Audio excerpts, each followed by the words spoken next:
CMJ's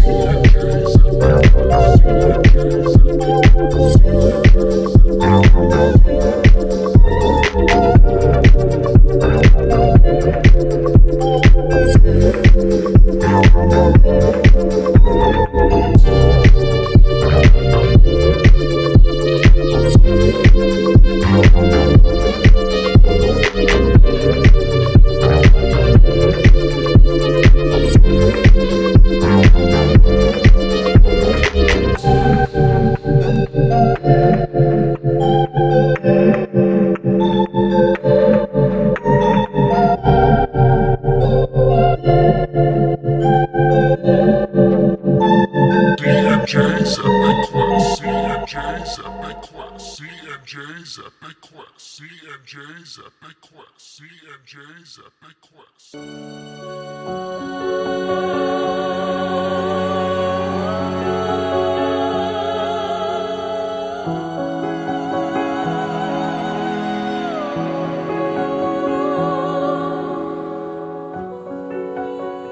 Hey everyone, welcome back to D&J's Epic Quest. I am Jay Rule, and alongside me here is Dear Cronus. It is just us soldiering on today.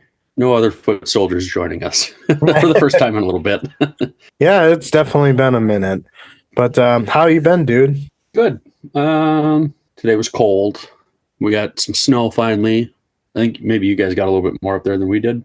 Yeah, I want to say we had a good 5 inches. Oh shit! We had like 2. Yeah, today was pretty cold. I think it was like single digits, so haven't really had to deal with that too much this year at work. But yeah, things have been pretty good.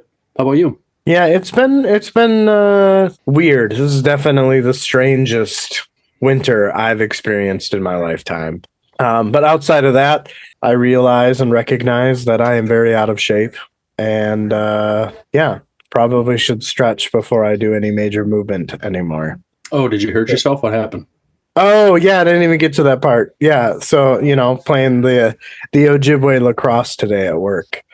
And I went to go for, the puck or the ball or whatever it was. And I ended up, I don't even know how it all just happened so fast. But you know how, when you trip or fall and or lose your balance and you just kind of, keep moving, keep going forward, trying to, catch yourself? Well, that's essentially what happened. Kind of slowly falling forward. Right, yeah. And eventually you just decide to hit the ground because you could keep going like that. At the first foot of my right foot planting, my knee hyperextended. So, yeah, I just cool. First time I've been that active in a long time, and I already fucked up myself. Well, that sucks. Yeah, I had a couple of weeks ago, it was a Sunday because I had a hockey game in the morning and it was fine. Nothing happened. And my parents were out of town. And so I had to go pick up the dogs. And so I went, as I was leaving the house, I was putting on a jacket or something. I'm like, God, I got a freaking side ache.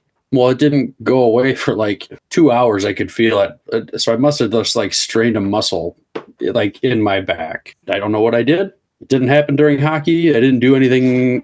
I didn't do any other strenuous activity. It just happened. So yeah, I feel you. We're getting older. You're the old man of the group. So yeah, those things just happen. By what? Less than a year too, right? Yeah. What? Your birthday's September, right? Yep. Yeah, just about almost 6 months exactly. Yeah, because I'll be 37 next month. Yeah. Okay, fair enough. 24th, right? Yeah, and yours is the 4th, right, or 3rd?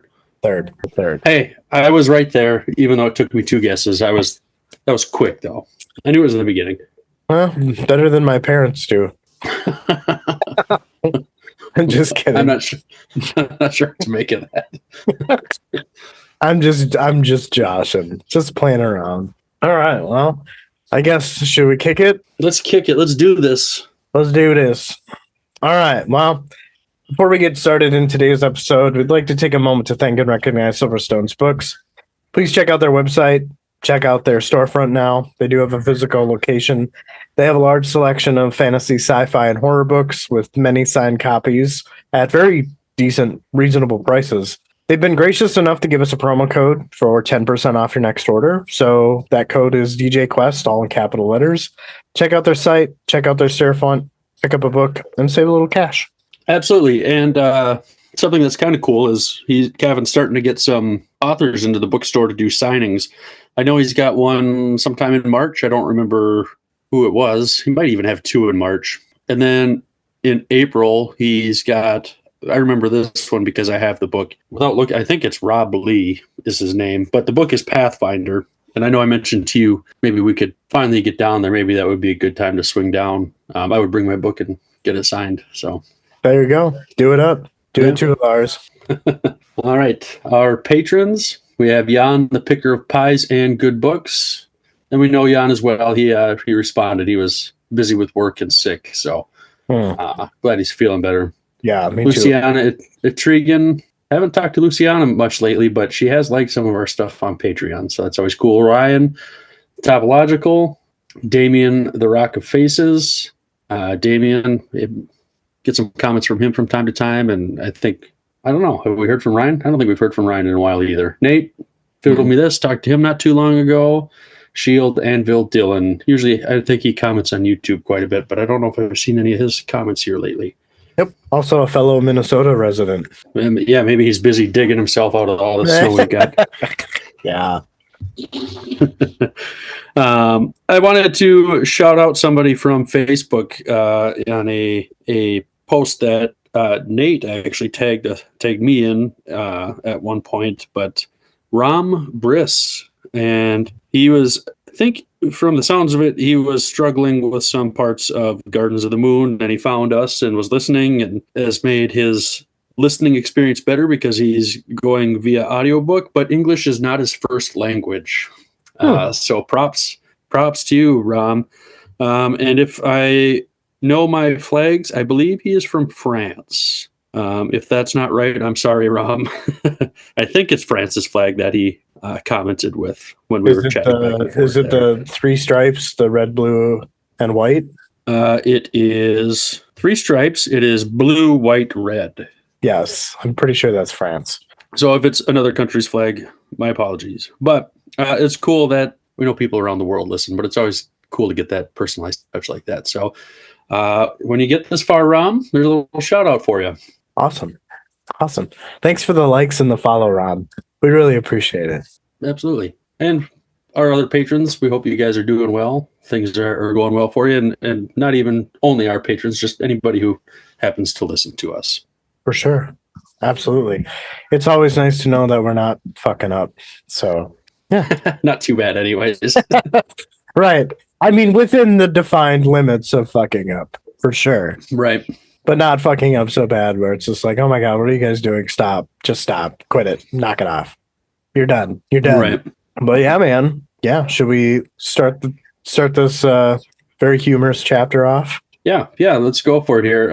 Honestly, I kind of struggled with this chapter. I think I maybe kind of learned something about myself with this. Not myself, but the characters. And I can kind of explain as we go. But yeah, I would love to hear what you're talking about. And I feel the same way. I definitely did struggle with this chapter. Not because I didn't understand things that were going on, but just, yeah. I mean, I guess we could talk about it as we get there. But sure. I feel like you and I are probably in the same boat. I'd be curious to find out if that is true or, yeah, if there's something else going on. But we'll find out shortly. All right.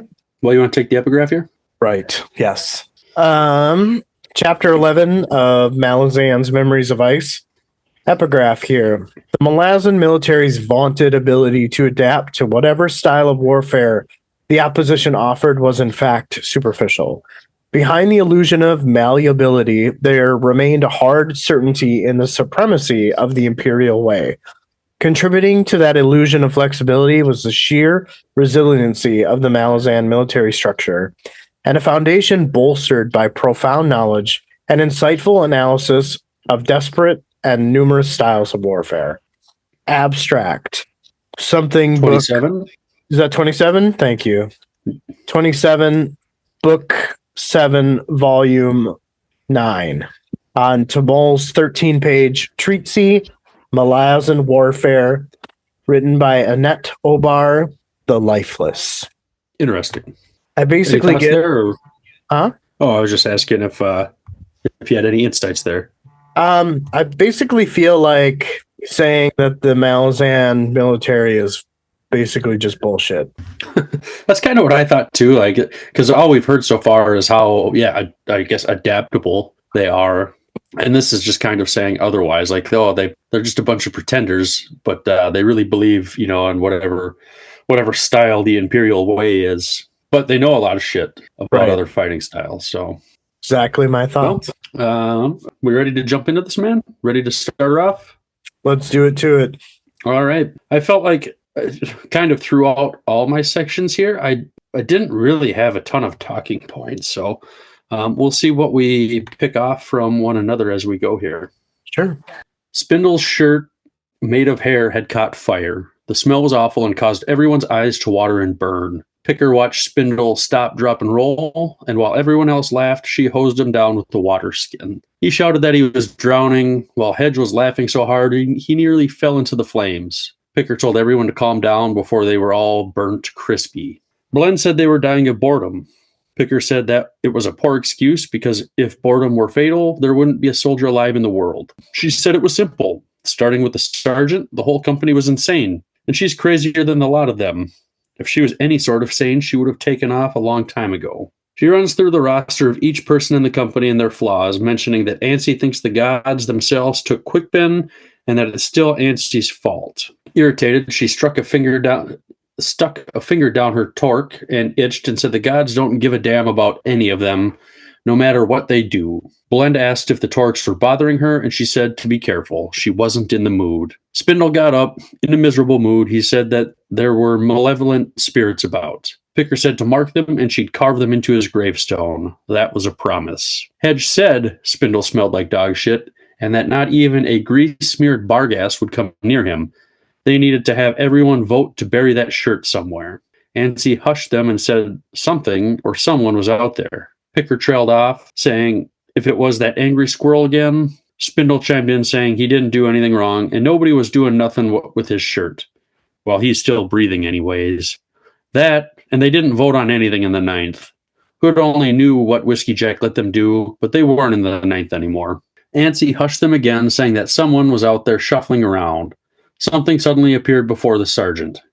Hedge shouted that it was the Bedrin bull and that it was Dederin's date. Picker punched him in the face and told him to get that thing out of here while Blend wanted to see 2,000 pounds of horns and cock.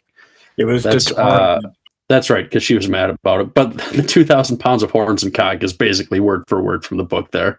Picker said to shut it. There were delicate ears present. Spindle said they had cussers they could throw as long as Hedge could aim straight. Dedrin punched him in the face and he asked if she could take a joke, then passed out. Picker said if he wasn't conscious by morning, she'd be lugging him along. Suddenly, Sunburnt Mallet was awake and asked who was hurt. He heard punching. The group explained what had transpired. Just then, the bull took off. Mallet asked what the hell that was. Blend said it was Hedge's rival and thought it had better odds elsewhere. Picker said things weren't looking great for the squad. The best mage disappeared, and they had a greenhorn for a captain, and Whiskey Jack is gone too. The company ain't what it used to be. They reminisced to Pale and their betrayal. Picker said she could deal with anything else, but not betrayal. Blend agreed and said it had broken them. Blend said if Trotts lost his duel, maybe it wouldn't be the worst thing to have them all executed. But she wasn't looking forward to this war. They had no one to trust and nothing to fight for, and had Dujek to thank on both accounts. Blend detailed that she didn't think that Dujek was a renegade fist, only cut loose because of Brood, and enticed Andy and asked if Picker wondered who the new flag bearer was. Blend figured it was a claw that ranked high, though she didn't have proof. That, and they weren't renegades, they were doing the Empire's work. Picker asked Mallet how Hedge was doing. He said it was a concussion, but he was having problems accessing his Denual Warren. It seemed to be infected, and Spindle had the same problem, and whatever had poisoned the Warren can cross over. Picker seemed to ignore that and asked if he knew anything about the rumor of them not being renegade. He said that was a new one to him and sounded like something Ansi would make up. Picker said he'd love it when he hears it. She loves to make him panic. She told him to have Hedge ready to march in the morning. in case Quick Ben shows up. So you and I were texting earlier today, and I told you I was rereading the chapter, and I told you there was something that I picked up the second time reading the chapter, but I couldn't remember what it was, and it was right away here in the beginning. But I don't think that there would be any way that either of us would have caught this the first time through, because we just wouldn't know. But after reading this chapter and rereading a second time, I mean, there's definitely some foreshadowing here about Quick Ben. I don't know if you caught that or not. Which part specifically? Quick Ben being picked off by the gods. Gotcha. Because it happens just later on. Yeah, moments later, really. That's true. So really the one thing I picked out of this section, there's just tons of banter between all the squad mates, bickering, joking around, you know, just shit that like you would do with a team, you know, like I'm sure, you know, like men and women in the military probably mess with each other all the time. Maybe not to the extent of punching each other in the face, but, you know, pulling little pranks and stuff like that, joking around, you know, they've got inside jokes, stuff like that. And all of this felt really authentic to me. Just, I guess, from a standpoint of, you know, I've not been in the military, but I mean, I play on an adult league hockey team. And, you know, a lot of these guys I've known, some of them I haven't, you know, and you just become friends and everybody's just joking around, you know, kind of to some degree like this. So it makes sense to me. The one thing that I struggled with in this chapter, I like the Bridgeburners. I like the squad. What I don't like is, or I'm not enjoying yet, maybe is the better way to put it, is I don't like everybody talking. I feel like I don't need, you know, the dialogue from all these other people. I don't know. I don't really know how to explain it. And it's just kind of the writing style, but sometimes it's hard to know who's talking. And like, I want to know like who's saying this. And I mean, as you saw in my typing here, I messed up a name as far as who said what. And that's kind of the thing that I struggle with. Sure. Yeah. I mean, I feel the same way about everything that you just said. The camaraderie is just amazing, you know, but whereas you struggle with the conversations that are happening and maybe there's too much, I feel like it's giving me a more sense of who these characters are, their personality, and just kind of like, I wouldn't say character development, because I don't know if there's really things developing outside of you're starting to get a basis for how these characters work. And I think through that is when you start to kind of see them as distinct characters within the squad, which makes their conversations jump a little bit more out because you associate with what they say to that personality, if that makes any sense. So I feel like I'm actually getting to know these guys a little bit better, because in Gardens of the Moon, and not even really in Dead House Gates at all, like they're mentioned, but they're not really, you know, the personalities aren't really explored. They're just kind of, I think missed. It makes a lot of sense. And I guess like, it's not like I don't want to get to know who they are. It's just, I'm not used to that. I mean, we've had quite a few characters throughout the 2 books we've completed and this partial one, but I don't feel like we've had such like a big grouping of them together, right? You know, at one time. And so I don't necessarily know that it's jarring. It's just kind of unfamiliar, and it's just when I'm reading it in my head, it's just kind of all one voice. Sure. Well, I mean, it's definitely the next level. I mean, at this point, I would imagine that Erickson, when he's writing this, has the subconscious thought that, oh, well, the reader has made it through the first and second one, so I can level this up a little bit. Sure. So I think that's kind of what is happening here. But, you know, again, I loved everything that I read in the section, but it's not like I had anything to like distinctly call out or point out, because it is just a group of Bridgeburners joking and fucking around with each other, you know? Yeah. And maybe now that I'm thinking about it, like, yeah, I didn't have much to talk about here, but like, what the hell happened that Spindle caught fire? Like, we're talking about it now because of bringing it up, but like, it's just one of those things. Like, would either of us have brought that up? Maybe not. I don't know. I mean, from what I remember, it was just a spark that flew from the flames, and you know, hair is pretty damn combustible. You know, even under. Is that all it was? Yeah, I mean, he. It was really an abstract way to say it. It was like he described it as like a spark, like a booger being flicked. You know, is kind of Oh yeah. it just kind of like popped out from the fire, and thus ensued chaos. But digging a little deeper, there's a lot of like superstitions kind of talk going on, and I forget who mentions it, but they're like, I think it was Spindle saying, "There's malevolent spirits abound." I mean, is it possible that the spirits are fucking with them? Is there maybe a deeper level to this? I mean, who knows? I think you're right. I think it was Spindle. Yeah, possible. Yeah, I don't know. But I mean, outside of the amazing character interactions, the only really thing that the 2 points that I had was Artanthos gets brought back up again, and he is the like newest standard bearer or whatever to Brood's army. I forget his exact title, but I think it's funny that he's getting brought up now, and we've already had mention of him being quote unquote suspicious. There's something familiar about him, but nothing's really been revealed. So I'm curious if you just think that maybe he is like an undercover claw. I don't know how I feel on that. I'm not sure. Gotcha. And then, I mean, the other thing is related to the Artanthos potentially being an undercover claw, and that is they're kind of talking about them being renegade is potentially just a rumor, right?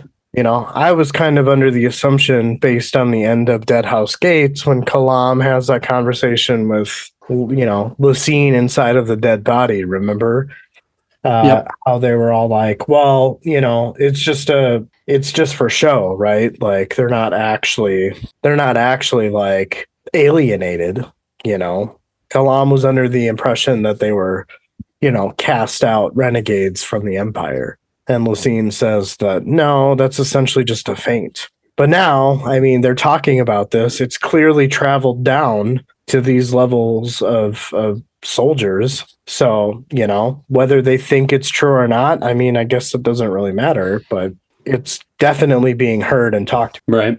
So it's possible that Artanthos is an undercover claw because they're not really renegades anymore. I don't think I would be too terribly surprised if he was, just because, like, why should we be surprised at much in this book? There's dinosaurs with swords for arms.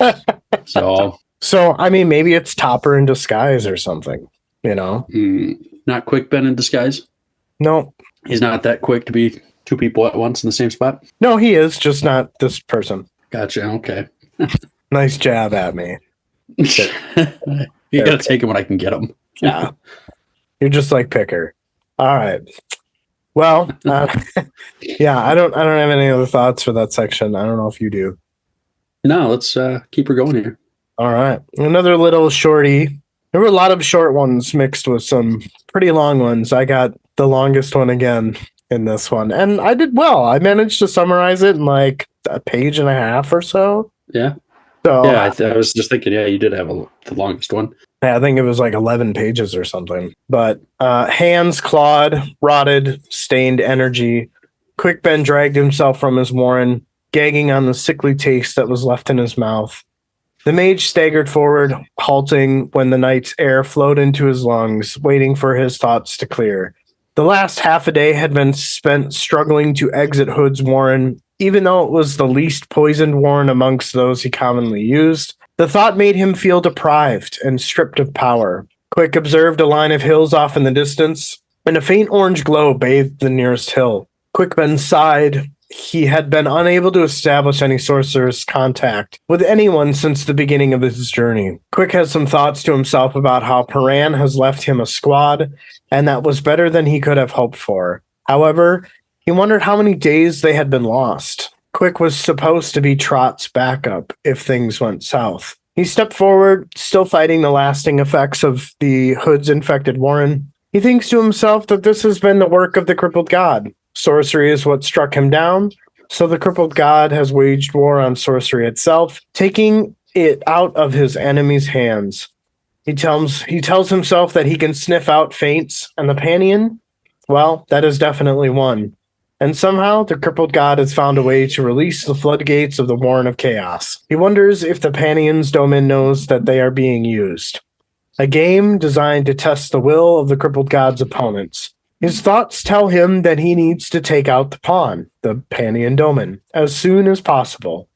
He approached the squad's firelight and heard a low mutter of voices and felt that he was coming home. So it's definitely kind of ending Quick's journey through Hood's Warren, kind of after releasing Telemandus from the glyphs and the wards and the bindings of the necromancers, and transitioning him to linking back up with Picker and Blend and Spindle and Hedge and Mallet and stuff. Nice to see him reunited. And now Antsy can stop freaking out about it. What was he doing before? Because I don't remember. Was chapter 10? No, that was. I was just thinking, like, when was the chapter with all talk? That was a couple episodes ago.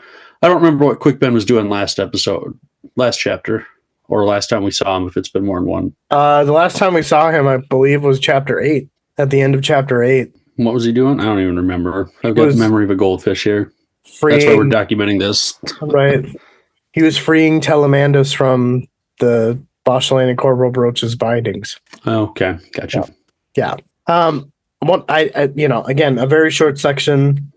A couple of things that I wanted to call out was this part where Quick was supposed to be Trotts' backup if things went south, and I feel like that was kind of an aha, right? To tell the clan about their forefathers from the conversation that Telemandus had when Quick released the Six Snare from his bindings, right? Like, that was what Telemandus wanted him to do. Sure. I'm not going to disagree. I know you don't remember much of Telemandus. I don't know why. I mean, he's such an interesting character. I mean, he's a little stick figure with an acorn head. Like, you know, he's Groot. That's what he is. He's Groot. He just talks more. Right, exactly. Except he can say probably doesn't his name. Yeah, he can say other things, and he probably doesn't dance as good. Probably not. And then the other thought that I had is Quick Ben is kind of like explaining the crippled god had found a way to release the floodgates of the Warren of Chaos. And I'm wondering, is this in relation to the Panion? Or is this saying that the Warren of Chaos is poisoning the other Warrens? Is that what the crippled god is using to poison the other Warrens? Is the Warren of Chaos? I don't know. I mean, don't you think it makes a little bit of sense that it's the Panion that's doing it? Because if they're far enough away, there doesn't seem to be problems. Well, I think that what he's saying is the Panion Domin is the distraction, but the real war is against sorcery, as far as like the crippled god's motivation is concerned. Yeah, I agree with that. I guess I thought you were saying, is it the Warren of Chaos that's causing, the sickness or whatever for the other Warrens, or is it the Panion? Maybe I just didn't understand your question. I'm not sure I understand it now either. I guess, is it... I'm making things worse. It's not what I'm trying to do. No, it's fine. Again, I mean, not everything's obviously going to be revealed to us, and that's fine. I know that these are like little snippets, but I think that what Quick Ben has surmised is that the Panion Domin is the distraction, while the crippled god goes after the sorcery. I guess my question is it the Warren, or is it the Warren of Chaos that is poisoning the other Warren, or is it something else? I don't think it's the Warren of Chaos, because then I feel like it wouldn't matter where you were at. Anytime you tried to use your Warren, it would feel sickly or tainted, whatever terminology you want to use. But like the vibe I'm getting is like once you're within a certain proximity to the Panion Domin is where that starts to happen. That's how I've taken it when I've read stuff. See, I guess I didn't think it was that specific. I thought it was like just anytime you opened your Panion or anytime you opened your Warren, it's hard to say. I know that there was that part with Lady Envy and Cruel where they were saying, when you get closer to the Panion Domin, blah, blah, blah, blah, blah. So maybe that's how that works to associate those two. I mean, that's how I took it. So, okay, well then let's just go with that until we're proven wrong. Oh, I'm not saying I'm right. I mean, No, I'm that's saying just how you I are right. interpreted things. Yeah. No, I'm saying you are right. That makes sense. So let's Okay. just go with that until I know weird, right? Like agreeing after not agreeing, and then not that we weren't agreeing, but just, different perspectives. So Right. yeah. Yeah. Cool. Well, yeah, I don't have any other things to talk about in that very, very short section. All right. We'll keep things moving here. Section 3. 1,000 skulls with burning braids and stakes were raised in the air. Near Paran, young warriors fought each other with knives, while female Barghast took male and female alike to the tents. While Paran thought to try and stop this from happening, he didn't have the manpower to enforce it, and they may all be dead tomorrow anyways. All the clans had gathered on the valley floor. Paran guessed approximately 100,000 Barghast had come to Humbrel Tower's call, but they had also come to answer Trotts' challenge as he was the last of his tribe, and on his body he has his clan's history tattooed. A warrior nearby shrieked and died. Cheers turned to hisses as Twist appeared at Paran's side. Paran said he was not too popular here and that he didn't know Moranth hunted this far east. He said they do not, but the hostile feelings are born of memory, not experience, and the memories are false. Paran suggested not giving them that opinion. Twist agreed, saying there was no point, and asked if Trotts was a skilled fighter. Paran said he's never actually seen him fight, but he's been in some nasty scraps before. He can hold his own. Twist asked after the Bridgeburners who had seen him fight. Paran said they were biased and they'd soon find out anyways. Twist said Tower had chosen his champion, one of his sons. Paran wanted to know where he got that info. Did he understand the Barghast language? Twist said their language was related to theirs, but the news was all anyone talked about. Tower's youngest son, still unnamed, 2 moons before his death night. He is undefeated in duels and shows no mercy. Paran said he didn't even know why they needed a duel. Trotts' claim is on his skin. That should be enough. Twist said he makes a claim for leadership. His tribe's history is that of the first founders. His blood purer than the blood of these clans, so he must challenge to affirm his status. Paran did not feel well, his stomach in knots. He thought about the cavern below the Finnest house, the carved flagstones and the deck of dragons, and if he closed his eyes, he would feel himself falling into the hold of the beast, the home of the Tlanimus. He thought about the throne he saw there and how it was still waiting. Twist noticed he was not feeling well and asked after him. Paran said his stomach was unsettled, and Twist said he understated it, but would pry no further. Paran said he needed a favor, unless he and his quarrel were too tired. Twist said they were rested, and to ask, and it would be done. Yeah, another shorty, I definitely Yeah. get the sense of like tensions are continuing to rise. I know that was a big theme in the last chapter, and that seems to be a theme here, but just under different circumstances. Yeah. One thing I'm kind of interested and curious about is we've had a few people ask, after the number of the Barghast, what the fuck is Hatan? Hatan's the daughter, right? Yep. Somebody asked her, if the Barghast united and they marched to Capistan, how many would there be? She said 70,000. It's not going to happen. It doesn't matter. So you guys are fucked. Right. So now I'm wondering, is she understating it? Because Paran is, again, and it's approximate, 100,000 people here. But we know not all the Barghasts are here. There's some that didn't come. All the clans are represented, but not every single Barghast is there. So how many of them are there really? Is kind of what I'm starting to wonder. A formidable force against the Panions. Probably not on their own. As things stand right now, even let's just call it 100,000 Barghast, they're still outnumbered almost 2-1 from what we know so far. Because there's roughly 100,000 Tenascalri and 80,000 just other troops. Sure, but they're also not something that the Kelpath or whatever Colpath, the Septarch of the Panion army, that would be a third thing that he is not accounting for. Oh, if they join the fight, yes. Yeah, yes, yeah. They're not trapped inside of Capistan. So, but maybe that's not a good thing, because I feel like if you're outnumbered, if your castle or city, whatever, I don't know. If you're outnumbered, would you rather be behind a wall or would you rather be in the open field? I mean, I'd rather be in an open field with the enemy not suspecting me and they have their back towards me. But I'm thinking, like, what I'm thinking is if the Panty and Doman just marched on the Barghast. Gotcha. So you think that should be their strategy instead of taking Capistan first? No, not necessarily. That's just like, it's a what if, I guess, is all I'm thinking. Got it. That's all.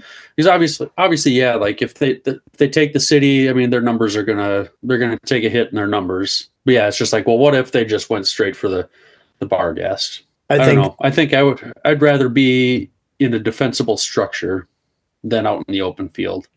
Fair enough. But also, I mean, and I'm sure this is information that the Panions don't know about or are just unaware of, but getting them before they have an opportunity to unite the clans probably would have been ideal for them. Oh, great point. Yeah, I think so. Yeah. Yeah, I mean, and maybe that's kind of what Erickson is hinting at is that, like, you know, even though this is like an all-powerful, you know, Panty and Doman army, that there are definitely some unseen flaws. And, you know, maybe it's just coincidence. I don't think that the Barghast are not going to unite. I very well could be wrong. You know, as we know that Erickson likes to subvert our expectations, it definitely kind of feels like Trotts is going to have a say on the council of leaders here, and that for some way, shape, or form, they'll be able to accomplish what they need to accomplish in Capistan, which is something we could talk about when we get there. Yeah, I mean, just from what we learned in this chapter, I think the Barghast will probably end up going to Capistan to some capacity. I mean, right now, I don't see how they don't. Right. Maybe they don't maybe want to, and it's I think it'll be a deal where it's like, okay, we're here to kill the Panions, we're not here to help you. Helping you is just kind of like it's going to be a byproduct of killing the Panions. Right. And I mean, it's not like the Barghasts are dumb. They are totally aware of the threat. They just are stubborn, you know? Right. So, yeah. My only, I guess, point that I had in here is where Twist is saying that, you know, the hostile feelings between the Barghast and the Moranth are born of memory, not experience, and the memories that they have are incorrect. I thought that was just kind of interesting. Right, because we're getting like two sides of the coin, right? You know? So now it's kind of like you're questioning it. Are the Moranth, you know, are there, what am I trying to word? Or the Barghast assumptions of the Moranth incorrect? But I did have Twist is saying so. Right. That is the case. Yeah. Yeah.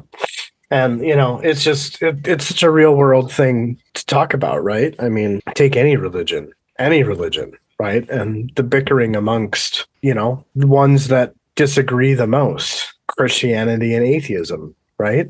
That's essentially. Is atheism really a religion, though? I mean, it's the belief in something not existing. So I mean, I'm just using it as an example.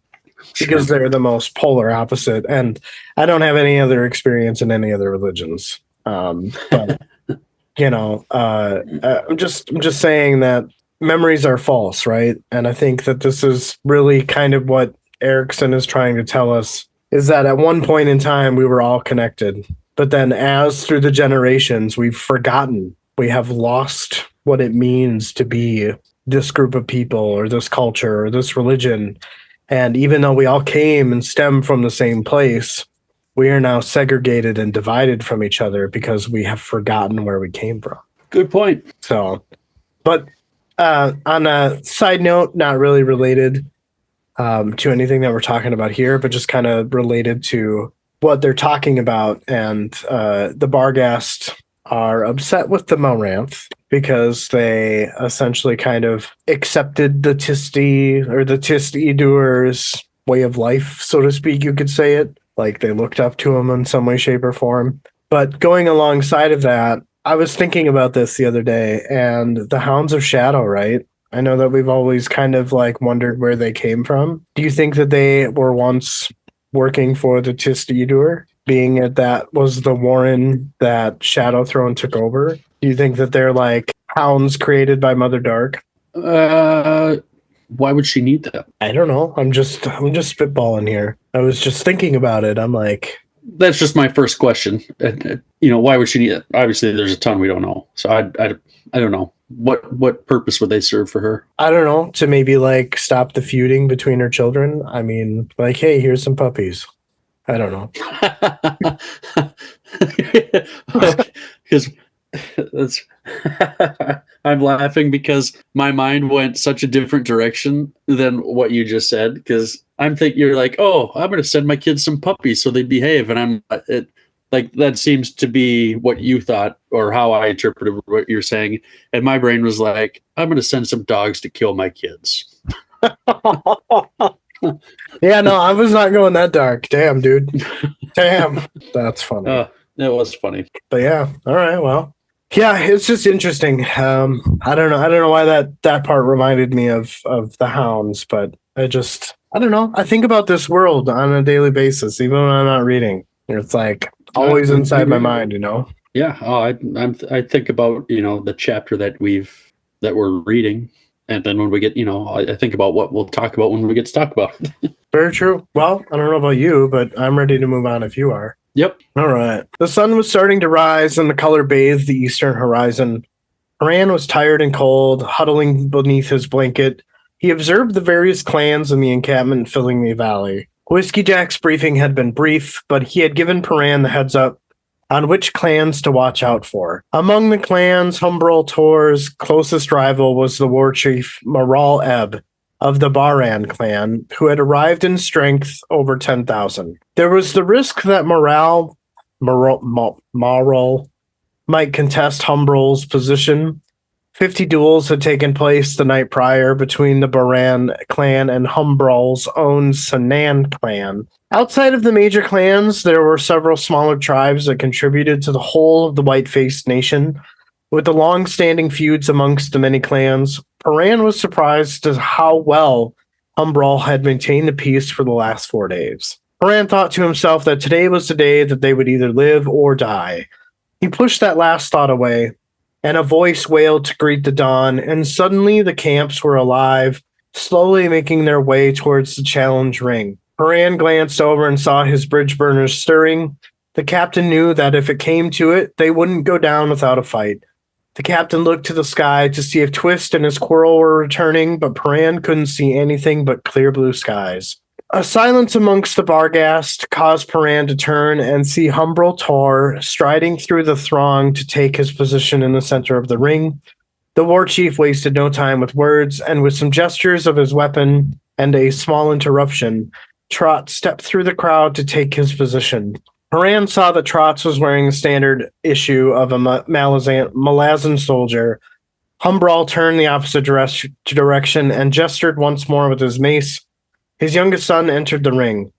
Paran thought to himself that he was unimpressed by the appearance of Humbrol's youngest son. Barghast warriors on all sides began thumping their feet on the hard earth. Humbrol's son entered the arena and took place opposite of Trotts. Captain was heard beside Paran. The captain turned and saw Corporal Aimless and asked the corporal what he could do for him. Aimless, seeming kind of timid to asked what would happen if the scrap went bad. Paran tells him to stow it, and his plans haven't changed. Aimless bobbed his head, and with more hesitation he admits to Paran that there are 9, maybe 10 Bridgeburners that will do whatever they want and to hood with the captain. Paran pulled his gaze away from the two Barghast and told Aimless that he was the mouth, and those about to rebel were watching the pair speak, and that's exactly how they wanted it. Paran says that in this instance he probably should kill the messenger and rid himself of this stupidity. Aimless conveys that the last captain that had threatened him ended up with a broken neck. Paran raised his eyebrows at this and told Aimless to try and show some restraint this time, and to go back and tell the others to wait until his signal. We won't go down without a fight, but if we try breaking out when the Barghast expects us to, then that is for sure the quickest way we'll die. Aimless asked if he wanted to say all that. Paran said yes, and even in his own words, if he pleased. Paran turned his attention back to the ring. Humbrol Tor was between the two warriors, and he started to step back. Once he reached the edge, he waved the mace one final time above his head. The duel had begun. Paran watched as the blade in the youth's hand started to to make motions. Trotts raised his sword in a defense stance, but did not move forward. Paran thought to himself that the more this youth does, the more Trotts is able to figure out how this youth reacts to certain motions, etc. The youth used his speed and agility to lash at Trotts. Trotts met the attack low with his shield and then suddenly surged forward, rendering the youth's strike worthless. The youth struck the ground, skidding to a halt. A fool would have pursued, as the youth's knife had been ready for a slash. Instead, Trotts just settled behind his shield. Paran thought to himself that the Barghast youth was not used to this style of fighting. The lithe Barghast got up and began to awkwardly dance and shift his weight in order to lure Trotts to strike. Trotts ignored every feint. The crowd around the dueling Barghast began shouting their frustration, as this was not a duel they were used to seeing. Trotts was not giving in to the game the youth was playing. The youth launched another attack, attempting to slash low. The boy was met with a shield to his face. The youth reeled, sending his hook blade around and managing to catch the hinge of the armor on Trotts' left arm. Trotts' sword came down and severed the hand of the youth. Blood poured from both warriors. Paran watched in amazement as the youth's hands shot upward, getting underneath Trotts' chin guard. A strange popping noise came from Trotts' throat. The Barghast's final gesture, as his shield fell away, was a horizontal swipe that cut through the lad's stomach. The youth looked down to see his intestines spill out before falling to the ground. Trotts lay before the dying boy, clawing frantically at his throat. The captain lurched forward, but Mulch, a minor healer from the 11th squad, raced into the circle to Trotts' side. A small flick blade flashed in the soldier's hand as he straddled Trotts. Pandemonium broke out on both sides. Barghast warriors surged forward. Paran saw his Bridgeburners contracting within the ring of Barghast. He thought to himself that this was it. It was all about to go down. And then a horn was heard, and the Sanan warriors were reasserting the sanctity of the circle. Tor had his mace raised as a call for silence. Paran saw granados in the hands of his Bridgeburners. He told them all to stand down. He told Amos to go find out what Mulch had done. Paran was going to visit Humbrol Tor. Paran made his way through the crowd. He glanced to his right and saw that Mulch was attending to the wound in Trotts' arm, but Trotts had stopped thrashing. But Paran could see slight movement, so he knew that the Bridgeburner had not died. Somehow, Mulch had given Trotts the means to breathe. Tor called out to Paran, saying that they must speak. Humbrol Tor told the crowd to move along so they could speak. The conversation starts off with Tor saying that Paran's soldiers think little of the captain, and Tor suggests that Paran kill one or two to send a message. Paran says that he's new, and it was normal, and his job was to keep them alive, and that was it. Tor changes the subject to speak of Trotts and how his fighting style is not kin to them. He explains that this unnamed son has won 23 straight duels, and he's lost one of his own blood and a great warrior. Paran said that Trotts still lived. Humbrol says that Trotts should be dead. He wonders if Paran thinks that Trotts will live. The captain says that he's unsure and that he'd have to consult his healer. They speak a bit more about whether to wait or not before Paran pulls away, fighting a resurgence of pain. He strode towards Trotts. Paran saw between Trotts' collarbone was a hole and some hollow bone tube that was whistled softly as Trotts took breath. Paran asked what in the hell he was seeing. Mulch explained that with the Warrens the way that they are right now, and besides, he wasn't really that good anyway, it was a cutter trick that he had learned from Bullet when he was in the 6th. Paran stated that it looks temporary. Mulch agreed and said that they need Mallet. Paran calls Amos over and tells him to make sure no Barghast get close to Trotts, and when Mulch gives the word, make sure that Trotts gets back to their camp and get some soldiers down here. Paran watched the soldiers scampered off and then faced south and scanned the sky. Paran sighed and cursed. Mulch puts it together that the captain had sent Twist to find them and that he sees a passenger and it's likely Quick Ben. Paran smiled and said to Mulch, not if Twist followed his orders. Mulch put it together that it was Mallet that Paran had sent Twist to go pick up. Paran met the healer's gaze and told him that nobody dies on this mission. I guess a lot happens, right? Like we get kind of what I would call the peak of the chapter, right? I would agree. But when the section first starts off, Paran is saying that Whiskey Jack's briefing had been like short, and maybe this is just me not remembering, but was this before Paran departed that Whiskey Jack kind of gave him the lay of the land as far as which clans to look out for, or did they have like a meeting through some type of sorceress communication? I'm not sure. I imagine it was just something that happened off page. Okay, that's what I obviously figured, but I wasn't sure, and I just thought it was weird. Yeah, I don't remember them really talking about that, so I figured it's something just that took place. Sure. The other thing that I thought was kind of cool was Humbrol Tor's judgment of what Trotts is wearing in this ring, because like it's all Malazan garb, right? And it's almost kind of that like traditional mindset and the kind of the judgment that goes along with it. You know what I mean? Kind of like if you have traditional views, when you see someone who doesn't share those traditional views, you judge them, right? It's different. Right. Yes, exactly. But even as like Trotts enters the ring, low growls were heard amongst the crowd of the Barghast. So even though they dispute among themselves, they still share the same main ideas based on the way that they're reacting there.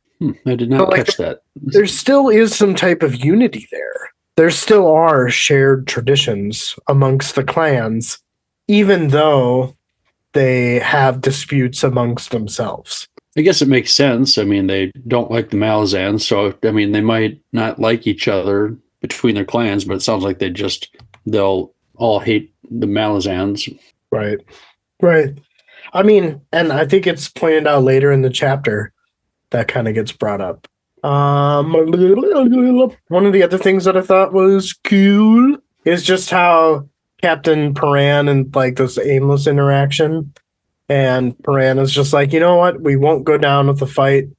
However, here's some fucking logic for you.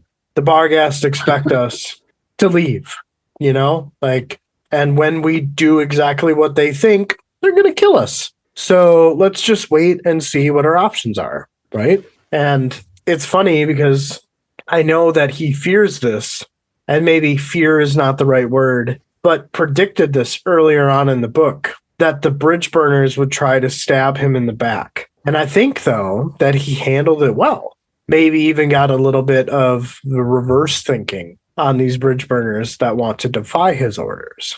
This interaction makes me think of a meme that I saw not too long ago that is completely unrelated. Well, kind of. Paran's telling him, like, hey, we'll fight if we have to, but if we don't need to, we're not gonna. It's kind of the gist of it, right? Yeah. Well, I don't even remember where I saw this. It was Facebook, Twitter, whatever. I don't know. But it said something to the effect of, don't fight if you don't have to. But if you got to fight like you're the third monkey trying to get onto Noah's Ark and it's starting to rain. Right. Yep. It's a good meme. It's just funny. Yeah. Yeah, definitely. So, and I feel like we get to this part in the section where Paran is kind of thinking to himself as he's observing this duel between Tor's youngest son and Trotts. And Tor's young Tor, I don't even know how to say his name.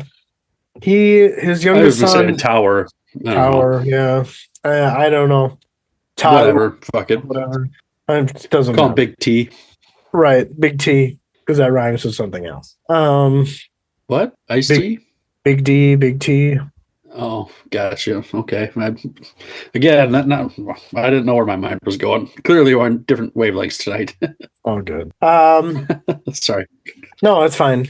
It's, when they're facing off against each other in the duel, he was very unused to Trotts' style of fighting. And while the Malazan armor and fighting style is wanted and somewhat misunderstood by the Barghast clans, Trotts has embraced a different style of living. He is not your standard Barghast, right? Correct. So he's not like the Barghast because he's embracing change. Trotts and this is kind of what makes me think, you could call this foreshadowing or whatever, but this is kind of what makes me think that Trotts is likely going to end the era of the Barghast where they as a culture don't move forward and potentially start to embrace change. This is what makes me think, going back to our earlier conversation, because he's not your typical Barghast. He's got ties to the founding fathers, which, as we kind of continue on in this chapter, have their own struggle with the current Barghast clans, right? So Yeah. I think that him being able to take up a position of power, kind of claim his territory, so to speak, even though he's clanless, kind of similar to Unis Tolan. But yeah, I think that he's going to kind of make people realize that, you know what, like, you have to embrace change, otherwise you forget shit. You forget who you are. You forget where you came from. I think that's a really good take, and I think I agree with you. I can see that. I did not think about that at all. This duel, I don't know how you felt when you were reading it, but I was like, no way Trotts is going to lose this, right? And then I'm reading through it, and I'm like, holy fuck, I don't know if he's going to live. Like, I wasn't expecting it to be a tie, basically, but I thought this section, this duel, really brought me back to the epigraph of this chapter. I don't know if you felt the same way.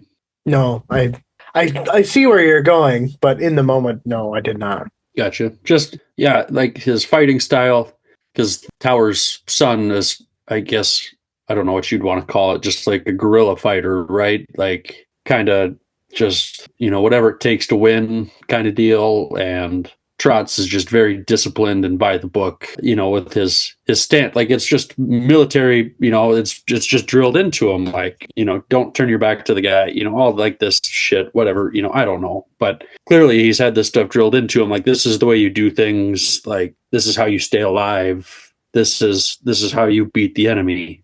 You do it this way. You do it this way. If this happens, you do this. Then you do this. And you just kind of see that.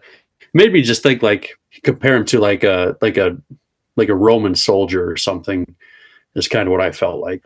Yeah. I mean, I could totally see that. Yeah. And then he ends up getting his fucking throat just bashed in, right? Yeah. Crumpled. And so it's only a tie when he dies.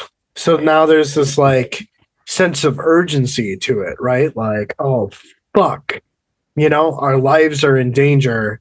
We're about to get like fucking slaughtered. We have to do everything that we can to keep Trotts alive, Right. And maybe you got thoughts on this, but I kept wondering, why are the Barghast allowing this to happen? I mean, because they outnumber him so badly, they could just get in the way and be like, no, he's going to suffocate. He's going to die. Like, why are they letting them heal him?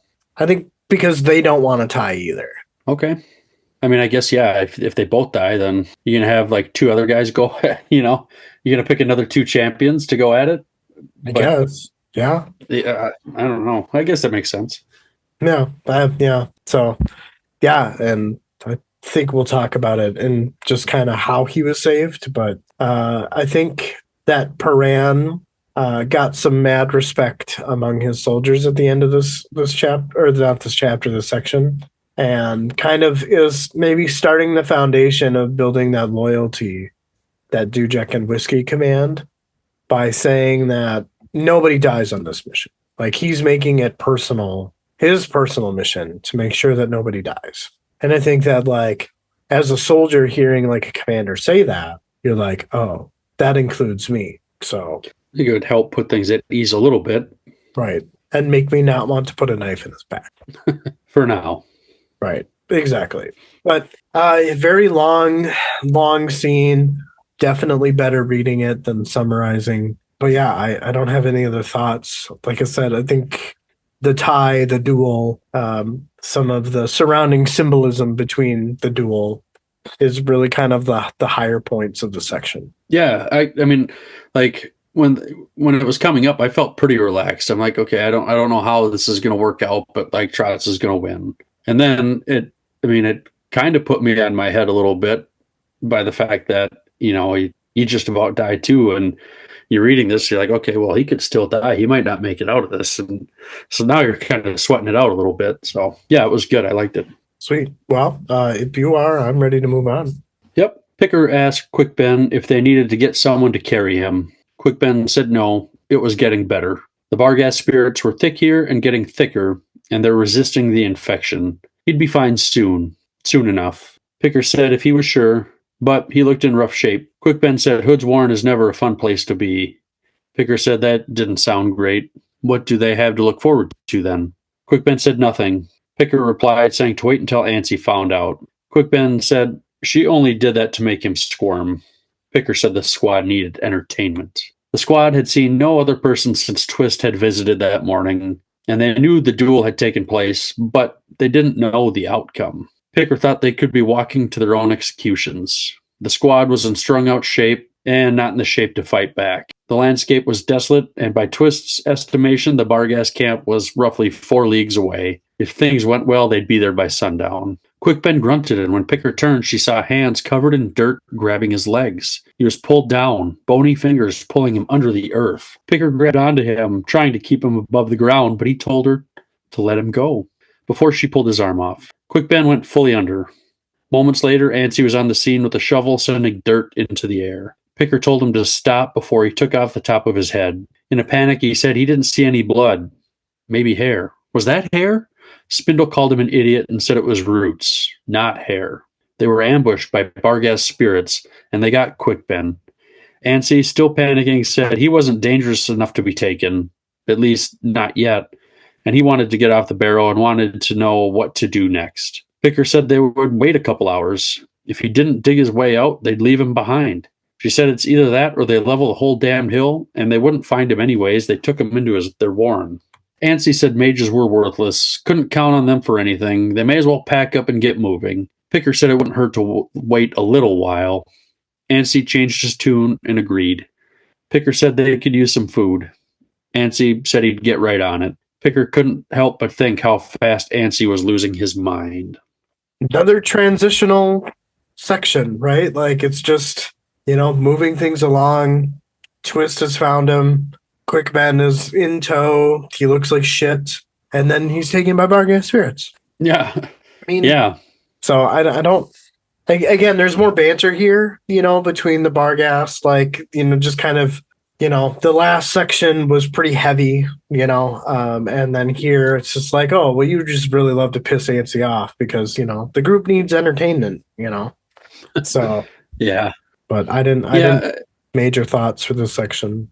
Like you said, transitional, but like Quick Ben being taken's like kind of a big deal because, they don't really know what's going to happen to him, but true. When he's being drug under and he tells him to let go of him, that's just got to be screaming against every instinct in your body. Like, I feel like you'd be like, pull me the fuck out of here, not let me go. Right. Yeah. I guess now that we're talking about that, now that we're talking about that particular part, I remember the first time I read it, I didn't think that it was Barghast spirits. I thought that it was Burns like servants, like what happened earlier on in the book. Oh, being gotcha. pulled back down for some more. Yeah, I don't know, like a check-in or something, but that obviously didn't happen. But that was my initial thought as I'm reading that particular part. Gotcha. My only other thought here on this section is in regards to Antsy, and just the more I read of Antsy, the more and more I just imagine him as Hudson from Aliens. And just like in Aliens, Hudson, he's freaking out because he's supposed to be out in like a few months or something. He's out of the Marines and got the rest of his life. And now, he's in a shitstorm. And Antsy, I think he's going to have a similar story. I'm thinking. We'll see.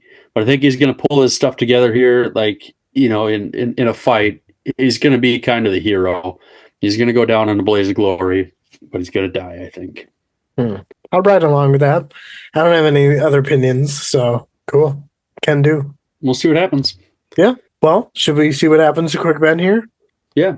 Sweet. Quick Ben, dripping with slime, dragged himself upright, spitting water out as he looked around. His attackers were nowhere in sight. The faint smell of salt hung in the air. Quick Ben found himself thinking that he was in a long dead warren, decayed by the loss of mortal memory. Having enough of the quiet, he spoke saying that he was here and that they could come out now. Movement in the mists alerted him. The creatures approaching him were not Barghast, but something smaller, squatter, like a mix of Talan and Toblakai. He thought of himself how old this place must be, as men and women all closed in around Quick Ben. A man-shaped bundle of sticks with an acorn for a head came skittering in. Quick Ben nodded to him and said that he thought he was returning to the Whiteface clan. Telemanda said that he did, thanks solely to Quick Ben's cleverness. Quick Ben made a comment that this was an odd way of showing gratitude, but then asked where was he. Telemanda said that they were at the first landing, where warriors who did not survive the journey's end. He explains that they had crossed the oceans in ceaseless battle, and when the voyage was done, half of the canoes held corpses. Quick asks where the dead Barghast go now. Telemandus replied that they are nowhere and everywhere all at once, and that they are lost. He tells Quick that Quick's challenger has defeated Humbral Tor's champion, but the spirits hold their breath, as Trotts may still die. Quick was silent for a time and then asked what would happen if Trotts were to die. Telemandus explains that Humbral Tor would have no choice but to slaughter Quick Ben's soldiers.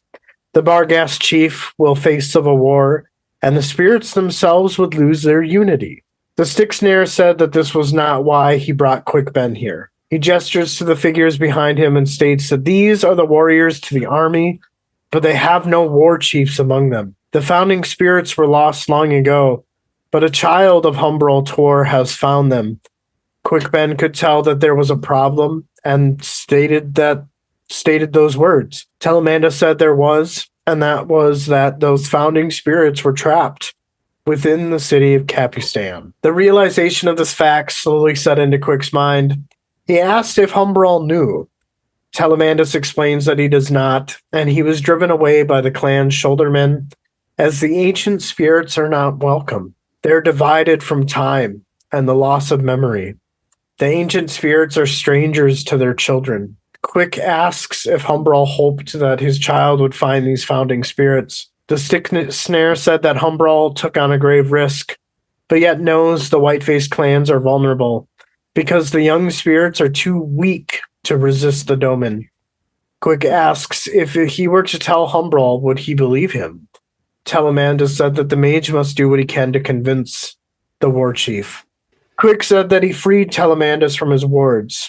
Telemandus asked what the mage wanted in return. Quick Ben said that Trotts needs to survive his wounds so he can take place among the council of chiefs. They need a position of strength. Telemandus said that he cannot return to the tribes as he'll be driven away. Quick Ben asks if the stick snare can channel his power through a mortal. Quick explains that they have a Denol healer, but he's having trouble with his warren because of the Panion's poison. Telemandus cocked his head and said that if he's to be gifted with their power, he must be led to this warren.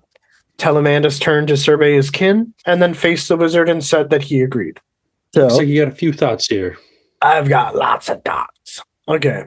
Here's what I find interesting about this, recent Barghast discovery, right? And Telemandus being removed from his barrow. I think that's kind of like the beginning of the sequence of events. He meets Quick Ben, who gets rid of the binds that the necromancers have on him so that he can go release other fellow Barghast spirits. And he's assembled this army, right?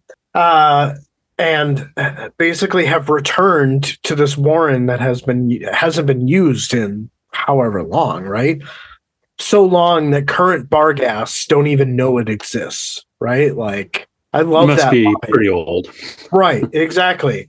But what I think is cool is that if this is a long dead warren, my guess is that the crippled god and the Panion are completely unaware of it, which could be used by the Barghast and those they maybe choose to ally with against the crippled god. And we get a little bit of an example of, like, my guess is the crippled god only knows what exists because of what exists. He's a stranger to this land. He doesn't know what existed prior to that. Right. Yeah. Yeah. So I just thought that was interesting. I like the humor here when, Quick Ben is like, oh, well, that was an odd way of showing gratitude. And it just, Yeah. Let me just pull you down through the earth to say thank you. Yep, exactly. Yeah, and I'm not sure if I would be the same way after an endeavor like that, but I guess if I was amongst a familiar, I wouldn't give a shit. Who knows? You'd probably be a little more comfortable anyways.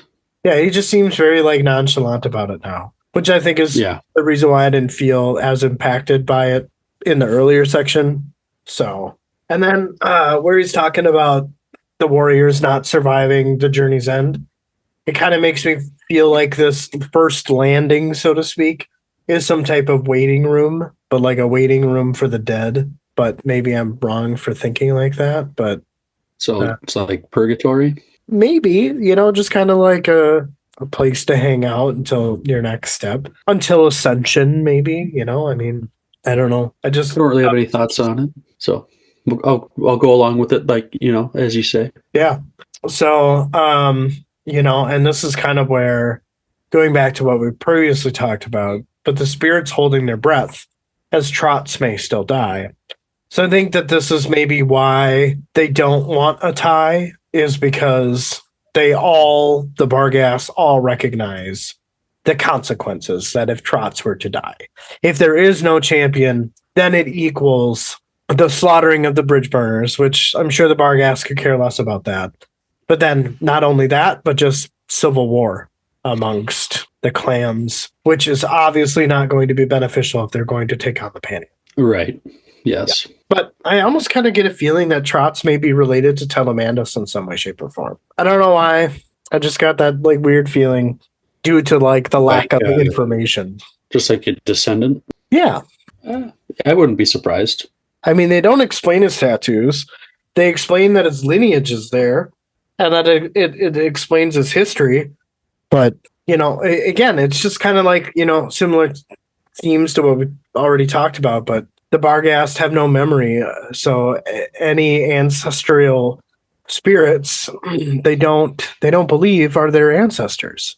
So this whole like the ancient spirits are strangers to their children. That's just such like a fucked up way to think about it. Like I can't even imagine like being estranged to, my great great grandchildren.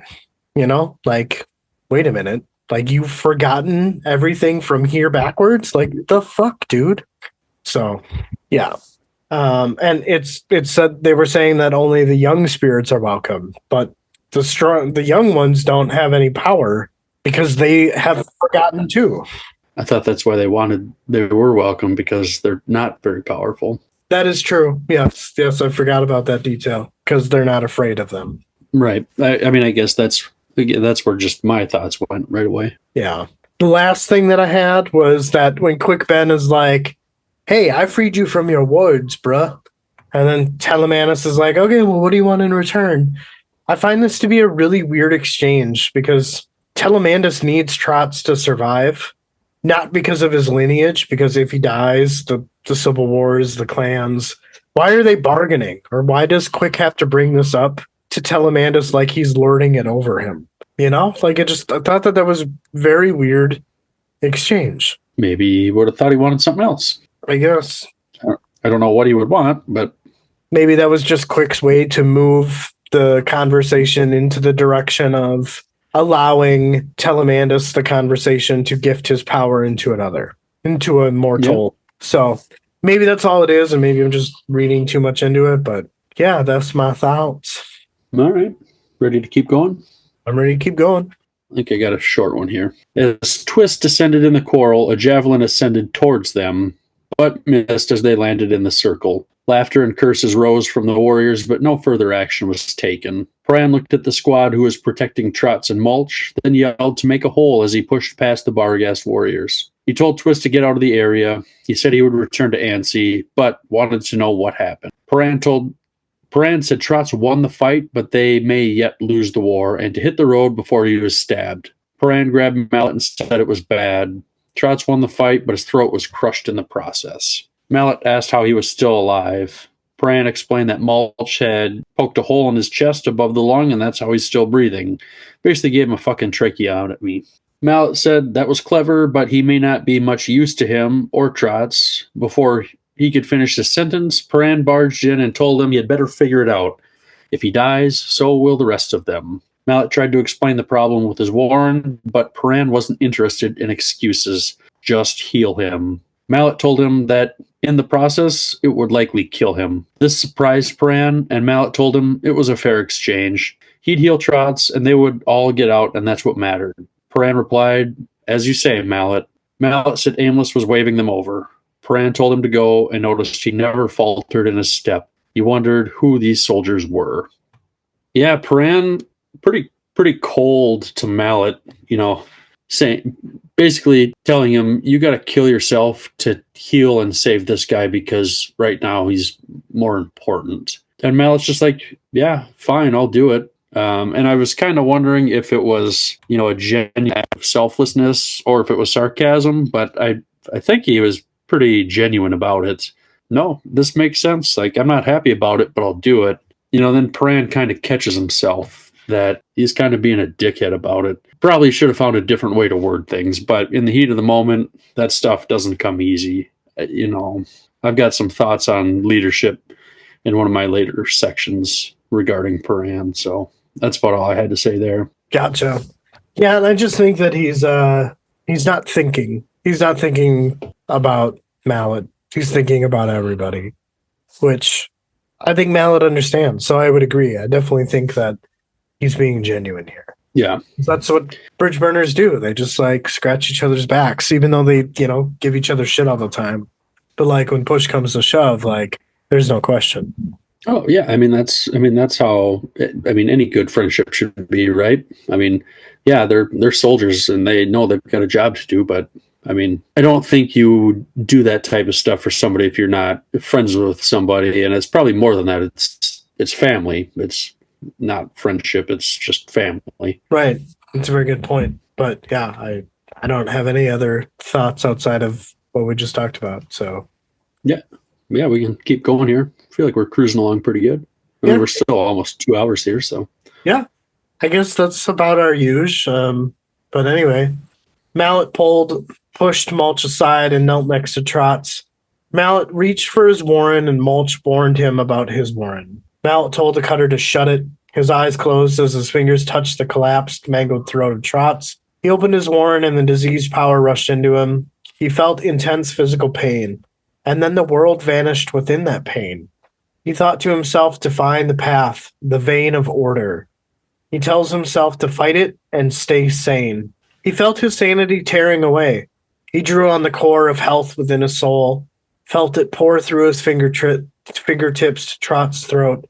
As quickly as it came, that core dissolved. Hands suddenly grasped him. His spirit struggled. He was being dragged. Sudden calm. Mallet found himself kneeling in a fetid pool. Then a murmuring rose all around him. When he then looked up, 1,000 voices whispered to take from them, take their power, return to his place, and use all that he's been gifted. Mallet opened himself to the power that surrounded him. The Denal Warren was all around him, but yet held back from him. Mallet could feel his fingers once more, yet within his mind he still walked and pushed onward. He thought to himself, who has done this for him and why? The Warren began to dim around him. He was almost home. He walked a carpet of corpses, his path through the poisoned horror of his Warren. The healer's eyes blinked open. He saw that Trot's throat was no more than a bruise. He met Trot's gaze. He thought to himself that there were two paths, one for him and one for Trot's. Trot's reached up and they clasped hands. Trot's asked who paid. Mallet said that it wasn't him and he didn't know. But yeah, I like that section. It was very, very quick. But the first, thought I had is Mallet is basically saying he thought to himself to find the path, the vein of order. And it just kind of made me think about in chapter 7 when Karul shows Envy this vision of two halves of a heart. And now we get vein mentioned here. Is it possible that Karul is the body, veins, arteries, and capillaries throughout his body, and all different types of warrens and realms? Oh, good catch. I did not think of that at all. So is that kind of maybe a little bit of a peek into kind of the hierarchy of sorcery here. Is that like, and it may not be cruel. I'm just saying that, that could just be the mechanism to which the realms and the warrens work, right? I mean, if you think of like veins, they're essentially like warrens. They're just pathways that lead from A to B. So like the hand is like the Denal, and the ear is, the mean ass warren, or whatever you want to call it, like just that type of function. And the parts outside of the veins are the Warren of Chaos. Interesting. Yeah, no, I didn't think of that. It's a good, a nice catch. Whether that's legit or not, I have no idea. But that's just kind of what it makes me think of. Hey, if it's not right, it sounds fucking cool. So It is. At minimum, there's that. So that's true. Huh, maybe it'll be canon one day. Doubt it.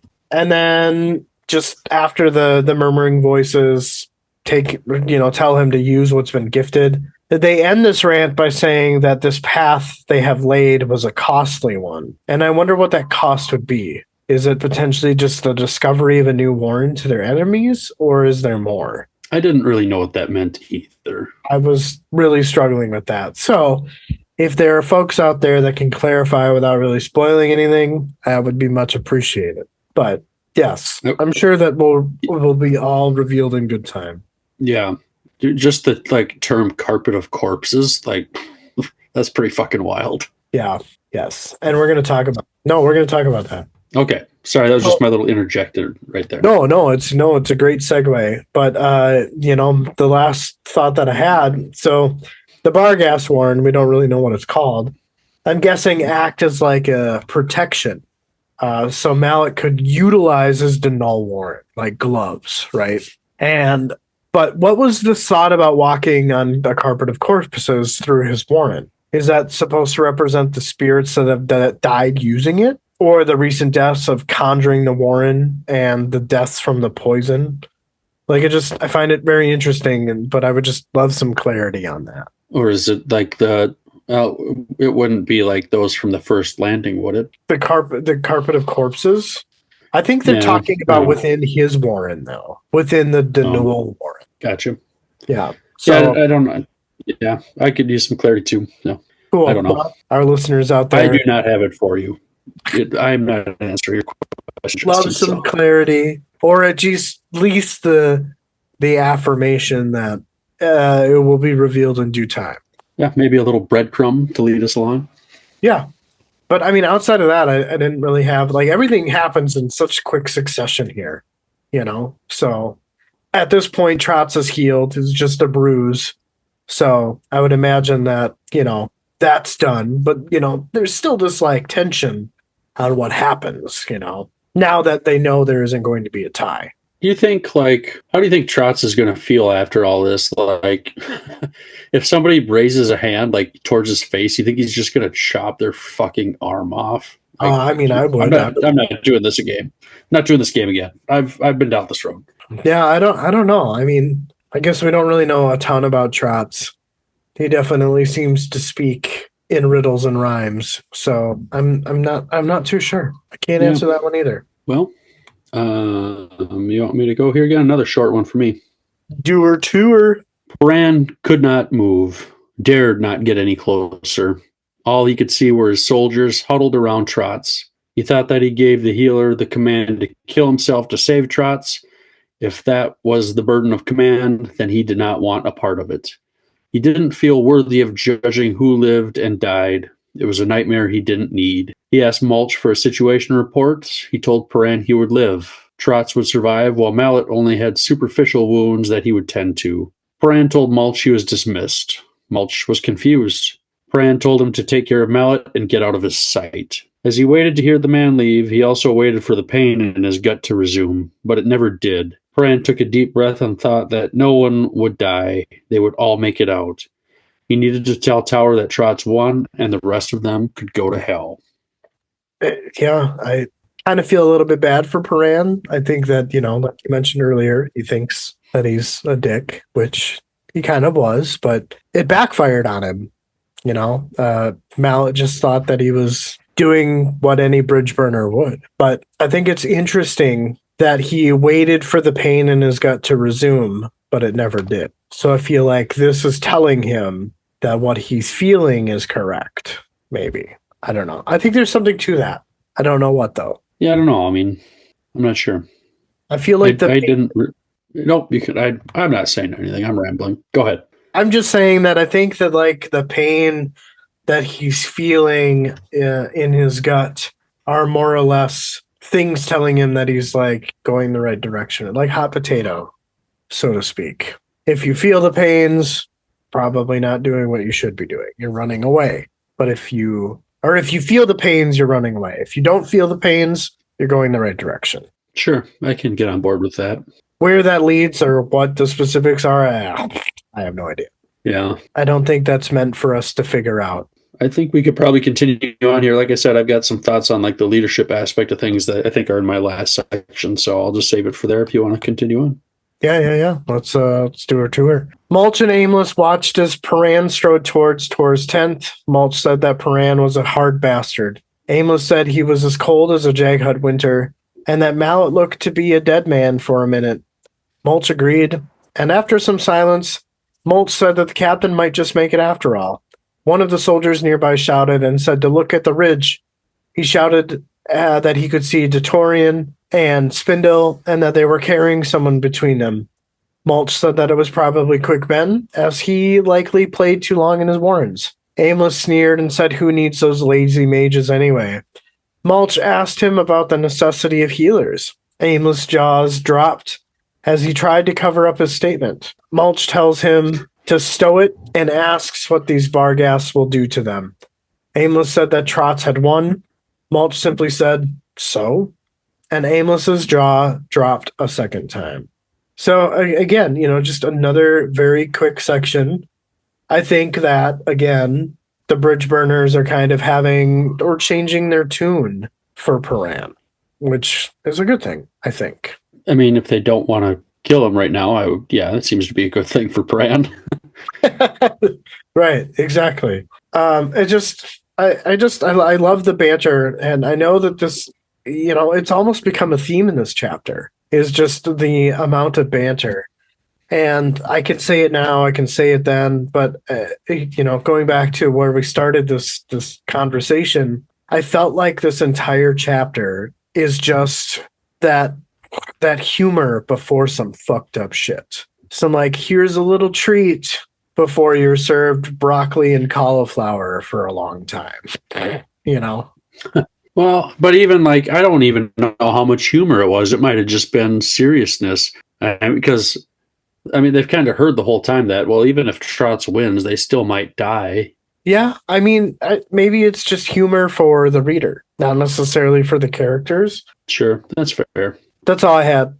I'm enjoying the banter throughout this chapter because I think it's just kind of adding some levity to the impending doom that I'm sure that we could be feeling at this point in time because the tension is building. It is. Well, would you like to continue on? It's your turd. It's my turd? Yep. Section 11's yours. Well, I knew that. I was just making sure you were done. Oh, yeah, I'm ready to go. Sorry, I thought you were insinuating that I had to read next. And I'm like, no. It was just... Nay. It was like quick no. attention. I mean, what was it? Literally 8 minutes ago, we were on section 6, and now we're on section 11. Like, so yeah. All right. Well, I guess if you insist, I'll read, Justin. Oh, okay. Smoke-filled tower's tent. Paran entered as the war chief stood alone. He asked Paran what he had come to tell him. Paran said that Trotts lived and takes claim of leadership. Tower said he has no tribe. Paran cut him off, saying that was false, and he had a tribe of 38 Bridgeburners, which was on display in the manner of how he dueled. Tower said he knew what he was shown, and he understood it as well. They stood in silence for a few moments while Paran looked around the tent, trying to gauge Tower's character. Tower finally spoke and said Paran had lost his command. Meeting his eyes, Paran said it was a relief. Tower told him to never admit his unwillingness to rule. What he fears in himself will cloud the judgment of everything his successor does. Fear within himself would blind you to both his wisdom and stupidity. Trotts has never been a commander. It was visible within his eyes the moment he stepped forward from Paran's ranks. Tower told him he would need to watch him with clear vision and that he had some mead. He offered some to Paran, who reluctantly accepted the drink. Tower said they would wait another day before addressing the rest of the clans. Trotts would need to speak, as he had earned that right among the chiefs. However, they would not march to Capistan. They owe that city and its inhabitants nothing. Each year they lose more and more of their own to the city and that way of life. Paran told Tower that Capistan was not their enemy. Tower knew the Doman would come for them. They would use the city as a staging ground, then march on them. Paran asked why. If he knew all this, then why would they not join forces? Tower told him there are 27 clans. Of those, only 8 of the war chiefs would stand with him. He would need all of their support. Can their new chief change minds with his words? Paran didn't know. He hardly speaks as it is. They would find out tomorrow. Tower told Paran that the Bridgeburners were still in danger. There were several clans united against them. The Whitefaces have no love for the Malazans, as they are allied with the Moranth, conquered the north. How long until their gaze fell upon them? They are the plains bearer urging them to fight with the southern tiger. And while the mind of a tiger was always known, that of a plains bear was not. Paran said it appears their fate was still up in the air. Tower said, come tomorrow. Paran excused himself, saying he needed to see to his men, while Tower urged him to let them have the night. He left the tent and found Picker and Blend. He assumed they had good news. They said they had made it, and they thought they should report. Paran asked where Ansi was, and they said he wasn't feeling good. They had also lost Quickben for a little while, but no, they had him back, only he wouldn't wake up. Spindle thinks he's in shock, or something, since he was pulled into a Barghast warren. Paran said they needed to get to him ASAP and to lead on. They made it to the camp as the other members of the squad were setting up. Paran wanted to know what had happened. Spindle said it was all just a guess, but they were crossing a barrow, which Paran thought was an awesome idea, and the spirits reached up and grabbed Quickben, pulling him under. So they waited a while, and he was spit up like this. The warrants have gone sour. Quickben said it was the Panion, but also not really the Panion, but the power behind them, or the Panion, and they were all in trouble. Paran saw Trotts walking by, and Paran shouted at him, saying they needed to talk. Mallet said he wasn't feeling great. Paran told him he wouldn't ask him to use his warrant again, but he did need Quickben awake if he had any suggestions. Trotts said he wasn't weakened, only that he didn't feel right. He had help from the Barghast spirits healing Trotts. Somehow they put him back together, but it was like he's got someone else's arms and legs now. He touched Quickben's forehead and said he was on his way back and that it was protective sorcery that kept him asleep. Paran asked if he could speed it up. Mallet said sure and slapped Quickben across the face. He called Mallet a bastard, to which he responded by telling him to quit complaining, and Paran wanted to talk to him. Quickben said they all owed him and asked what the situation was here. Paran said they were still in trouble, and they didn't have many friends. Their enemies were getting bolder. The war chief held command, but it was shaky at best, and with Trotts killing his favorite son, that didn't help things very much. With that being said, Tower was still more or less on their side. He doesn't give a shit about Capistan, but understands the threat that the Doman poses. Quickben said he could change his mind on that. He asked Mallet if he felt strange in his own body. Mallet was caught off guard. Paran asked what he knew about it, to which Quickben said everything, and they needed to go talk to Tower, Twist included. Paran said fine. Here we go again. Well done, sir. Kind of a lot going on there. But still, I don't have a ton of things to talk about here. A couple, but I feel like it's all stuff we've already talked about because they're coming to the characters themselves are coming to the same conclusions that we as the readers have. Yeah. Just what was that? If that makes sense. I think so. My first thought here is just where Tower is telling Paran that he's lost his command, and Paran said, well, that's a relief. I thought it was kind of interesting that he's putting off that kind of a vibe, I guess, for lack of a better term, because Paran's obviously still questioning things, oh, am I doing the right thing? But he does kind of seem, to me at least, to be getting more comfortable with things. Like you said, it seems like he's earning the squad's loyalty. Right. So to be like, well, great. I don't want to do this anyways, which I get because being in charge sucks. Everybody's looking to you to make a decision, and it can be the right decision. It can be the wrong decision. It doesn't matter. You've got to make a decision, and people aren't going to like it one way or the other. So you're screwed whatever you do. But it's just interesting that he just kind of played it off like that. Yeah, for sure. I would agree with everything that you said. The Southern Tiger, do you think that was a reference to Treach? Potentially. Or what's the other one's name? I can't remember the other one's name. Drake. They're kind of synonymous, I felt like, but Drake and Treach. Yeah, there you go. Thank you. I don't know how I feel. I feel like they're just naming off animals. Yeah. But I mean, I guess there could be. I don't know. Yeah, I wasn't sure either. And that's just kind of like, well, I mean, it caught my attention, so I don't know. It very well could be nothing. The last thing, when Mallet just slaps Quickben across the face, I imagine that is not what Paran had in mind as far as waking him up, because, I mean, Paran could have just slapped him in the face, Yeah, I'm sure in some way, I mean, it just kind of goes back to the banter part, right? They're just fucking with each other at this point, Yeah, I just think, well, he's probably thinking like, well, how often am I going to have the opportunity to slap Quickben in the face? I better just do it. Right. Yeah, for sure. Yeah. It's kind of like, how often am I going to have the opportunity to smash a pie into your face, Justin? I better just do it. Exactly. Well, yeah, I mean, again, I feel like the majority of these conversations are things that like we've talked about in this episode already, especially with like the Malazans and the Capistan and the threat of the Doman to the Barghast. I mean, these are all things that are not new to us, and I think that's why we don't have much to pick out in this kind of lengthier section. Right. I think it's interesting that they're both like, well, let's just give it one more day. Let's not make any hasty decisions. Let's just wait and give it one more day before any type of settle down a little, and got to let things settle down a little bit. Right. Exactly. But I don't have any other thoughts. I'm ready to take my last section here. Yeah. I had to check the book. I was like, I thought you had the last section. That's what I thought, it was too. Me. That's weird. So maybe it's just because of I think there were like 5 or 6 really short ones right after each other. So there was some short ones, and I thought I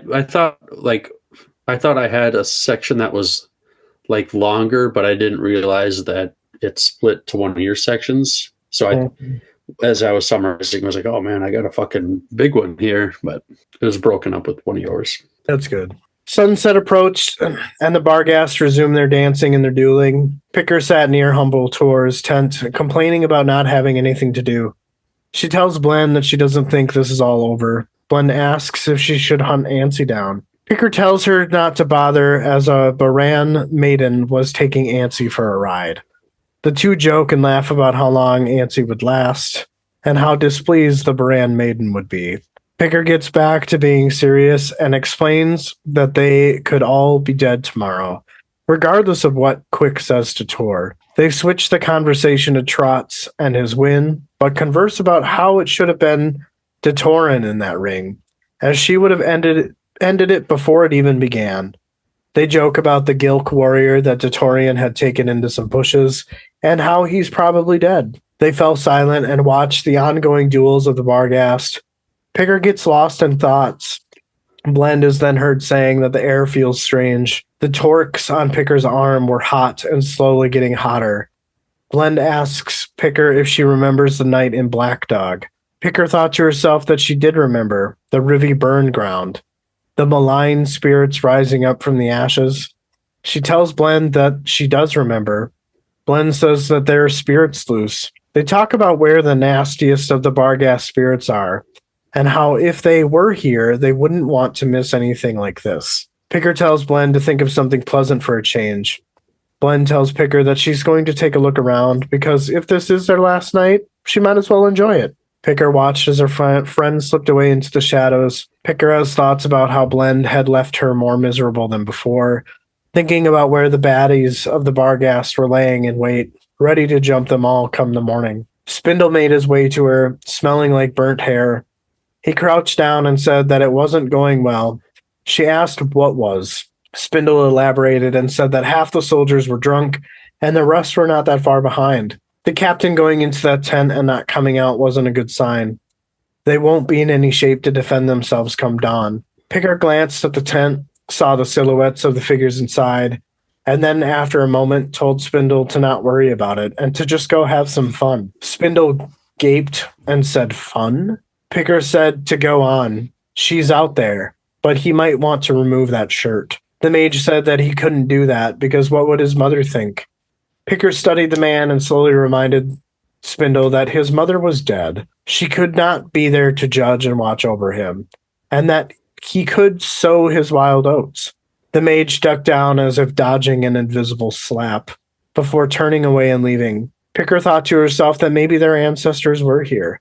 In her mind, she said that if her Da was there, to not even come near her, or she'll slit his throat like she did the first time. Damn. Sounds like a model perfect child there. Well, I'm assuming there's probably some domestic violence or sexual. Something not good, I'm sure. Yeah. Surprisingly had a lot in this very weird section that has really nothing to do with moving the storyline. It's just kind of like a character piece. I really liked how they made fun of how long Antsy would last in bed. I thought that was hilarious.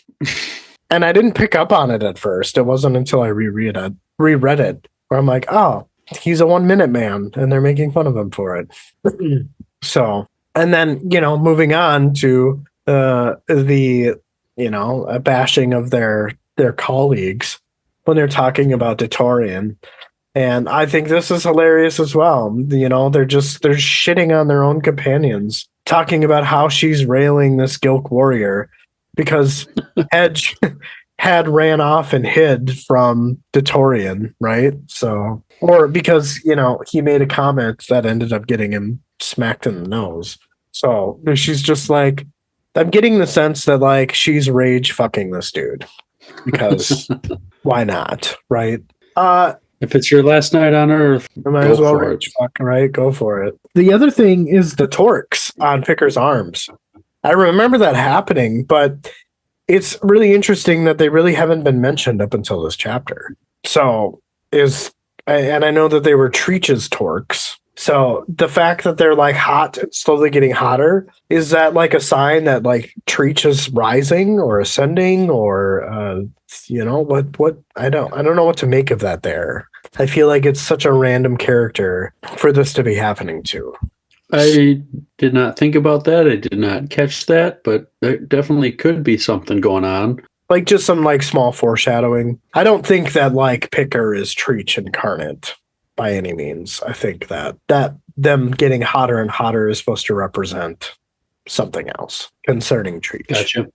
One of my other thoughts was that Blend says like, oh, well, the spirits are loose. Kind of like what happened up in Black Dog with the Rivy Burn Dog or Burn Ground. And they kind of talk about the nastiest of the Barghast. So I'm wondering if that is what Telemandus is referring to with the war chiefs in. So I'm wondering if like the baddies that Blend and Picker are having a conversation about are the war chiefs that are buried in Capistan underneath the thrall, or if it's something else. I don't know. We'll have to read and find out. Yeah, I just thought that was interesting. The other thing, my last comment here is Picker's in a really kind of antsy mood.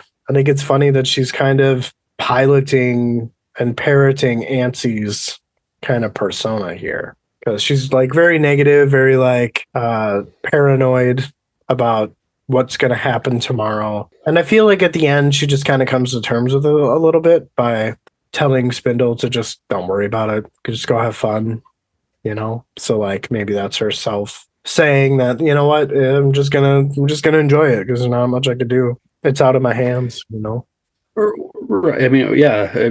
What else do you do? I mean, they've all seen so much death. Like, I mean, they know what's coming for them, right? I mean, I get the sense that they don't get many good things No, they kind of seem like they get the shit end of the stick for sure. Yeah, like things are not easy for them very often. So if you can have a night off, you better take advantage. Right. Exactly. Those are all the thoughts that I had. Just again, kind of another bantery section, more of that humor that we kind of get throughout the chapter, which again just makes me feel like it's not necessarily tension building. I mean, there's definitely that element there, but I think it's just kind of like some fun before the shit hits the fan. I think it's definitely going to hit the fan. So yeah, Well, ready to finish this chapter up? ready to bring her home, man. All right, we're going headfirst into home plate here.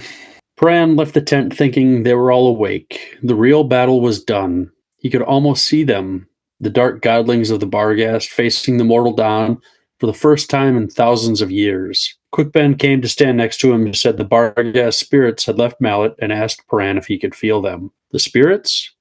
All the barriers had been broken. Old ones joined with their younger spirit kin, and the forgotten warren was no more. Bran said that's great news, but they still have a city to liberate. What would happen if Tower raised the war banner and his rivals denied it? Quickben said that wouldn't and couldn't happen. Every shoulderman would begin to feel the change. The true gods are trapped in Capistan, and the time has come to free them. Bran asked Quickben if he knew the Moranth were related to the Barghast.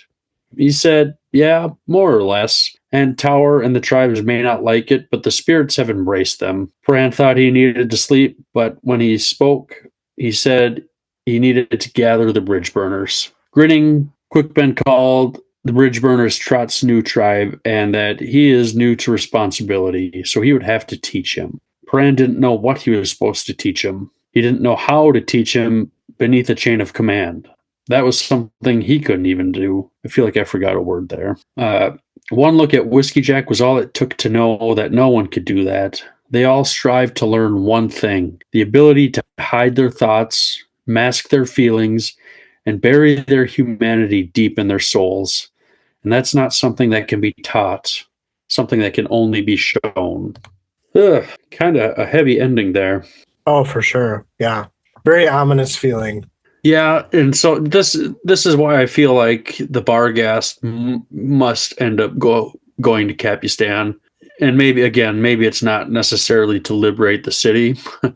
Maybe they'll get there and they'll just fucking kill everybody inside, the Capins and Malazans and whatever, so they can set their gods free. I don't know, but I think they're going to end up there one way or another. But this last paragraph where Pran's thinking about teaching Trotts kind of the role of command, the role of leadership, and how you just have to like turn yourself off to feelings. Again, I think of like World War II stuff. Like these commanders, they're planning battles and everything else, and you're sending guys to die. There's no way about it. You're not naive enough to know that everybody's going to make it back. It's just not happening. Like, the planning at D-Day, like your plan was just to send so many people at the Germans that they couldn't possibly kill them all. You're ending lives. And how do you deal with that? How do you like come to terms that it's a horrible thing, but it's like the greater good? And how do you put that on an individual level? I don't know, but you got to hide. You hide it. That's all you can do. If you pretend you don't feel it, you bury it deep inside. And I'm sure it's a horrible feeling, but it's just kind of that thing that has to be done. I don't know how else you would explain it. You can't teach it. You got to learn it from somebody else. You see them doing it, see how they deal with it, see how they react, and that's just what you have to emulate. I don't know. I don't think I could have said it any more perfect than the way that you did. I think that was. I don't know. I'm lost for words as to what to say. I think that beautifully encapsulates what he's trying to say here, or his thoughts here. Maybe. I don't know. That's just, I mean, the way I think about it is just kind of like that way. It's just, I mean, leadership and command like is not a glorious thing. Maybe you might be in a position maybe where you're not getting shot at, but the guys under you are. And right. How do you feel about that? How does that make you feel? You're like, well, maybe you're grateful you're not dead, but somebody's dad, somebody's brother, somebody's husband, somebody else is dead. That's got to take a toll on you. I don't know how it couldn't. Yeah. And so now he's got to pass that burden on to somebody else. I think that would be a hard thing to do. Well, yeah, I mean, how do you teach apathy when you yourself are not necessarily an apathetic person? Well, and especially like in real life, you can't be in that. You got to be a cold-blooded killer, even though I don't know how much, like Pran's obviously, like he's seen a lot of shit. Trotts just almost died and killed a guy right in front of him. Like he's a killer, but I don't know. It's a weird thing. Definitely is weird. But yeah, good point, man. That was well said. That was kind of my only thought there. So we made it. Yeah, and I think that like this last section really kind of just I wouldn't say there's a finality to it, but it kind of allows us to align with some of our thoughts and speculations as we're going through the chapter. And that it definitely seems that Tor, with the newfound knowledge that Quick Ben has given him from Telemandus, that they're going to try to relieve Capustan, not necessarily to relieve Capustan, but to essentially find their elders, right? Yeah, I'm curious as to how things will play out for sure. Yeah, but I think that Trotts will, like I said earlier in the episode, I think he will end up uniting and the clans to embrace change and maybe kind of forego some of those traditional barriers that kind of give the Barghast their name. We'll have to see. Yeah, but I don't have any other thoughts, man. Again, going through the chapter, I wouldn't say that anything was like, so much of a surprise that I was like genuinely shocked by it. There were definitely some small instances, but I think overall the chapter is just kind of a way of setting the tone for the calm before the storm. Yeah. I mean, I think for me, the biggest surprise was just kind of how the duel played out. Like I said, I wasn't super nervous about it, but then I was kind of like, oh, well, I mean, that's definitely not what I expected. So right, we'll see what we get next. I don't know if we'll continue, with these characters the next chapter. I'd like to maybe get back to like Lady Envy and maybe we see what Talk is up. Talk is up to. Tool, Bauchelane, Corporal Brooch, Gruntle. I don't know what we'll get next. I feel like, and I mentioned this, to a text to you today or sometime in the last couple of days. But I think that being that the next chapter is so short, I think it's like literally 18 pages or something like that. I think that some shit is going to hit the fan in that short chapter that we're just not expecting. Well, we go from page 367 to 380, so it's 13 pages. That's like basically like 10 and a half pages because really the chapter doesn't start till 368 because the epigraph's on 367 and page 380 is like half a paragraph. So Gotcha. It'll be a short one. For sure. So it's very possible that we could have an episode with 2 chapters coming up next, but I guess we're just kind of seeing what how much information and depth there is on that 13 pager. Yeah, I know. Was it in Gardens we talked about doing that? I think we even tried. We're like, yeah, this is a terrible idea, and It didn't pan out. So we'll see what happens. Yeah, maybe we'll do it. It might be kind of fun to read more than one chapter at a go. But if not, I mean, I'm fine either way. So we'll see. I have no qualms editing an under hour video. There's nothing wrong with that in my eyes. So. Yeah, that's a lot of. I mean, you put a lot of work into doing those. So I like them to sound not stupid. They always sound good when I listen to them after you put them out. So you do a good job. Yeah, I try to make it so that it like flows, and sometimes the bathroom breaks can kind of break up the conversation. So. Or like those long, awkward pauses where we're like, struggling to find our thoughts. So, right. Well, yeah, dude, this was fun. I'm happy to get back into it and continue to move on. Yeah, this is I think this is episode 91 overall. I don't even know anymore, man. I'm pretty sure it's episode 91. So we're closing in on the 100 and 2 years is coming up here pretty quick in less than a month. So, yep, 2 years. 2 years. And what did 10 Very Big Book say? We've been done in 4 years, and we're not even halfway through the series yet.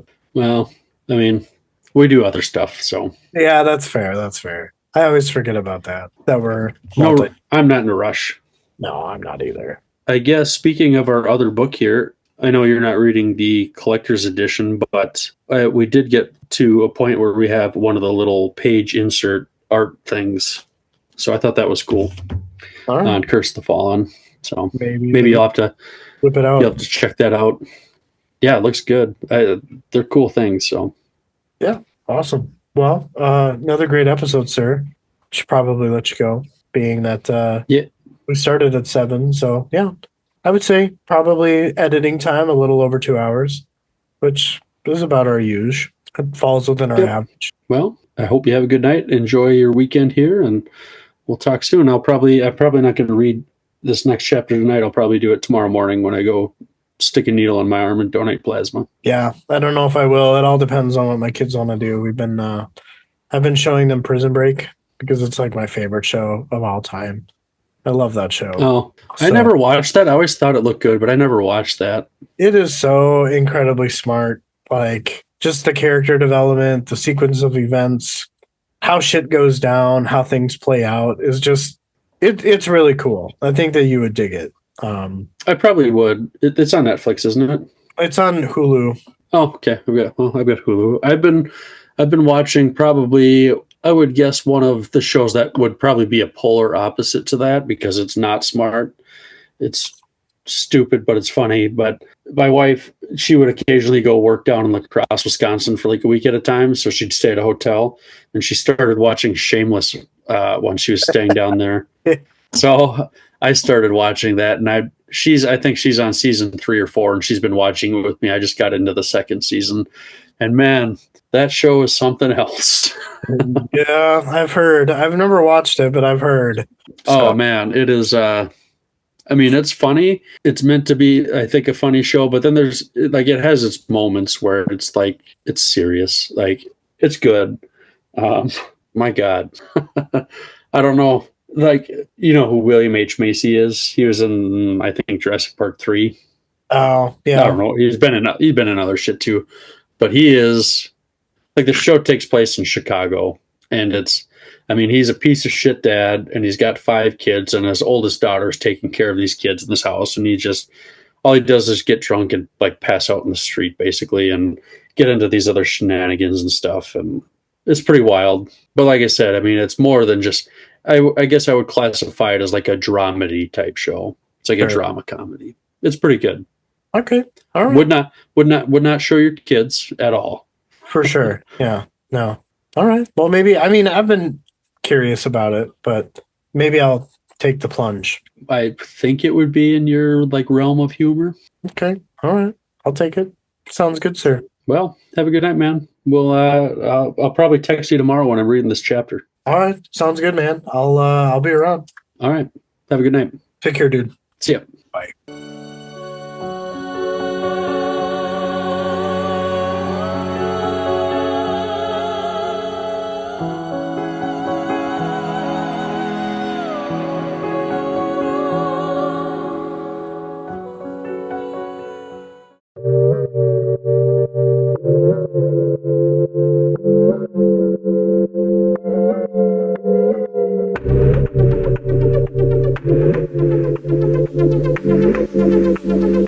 DMJ's Epic Quest. DMJ's Epic Quest.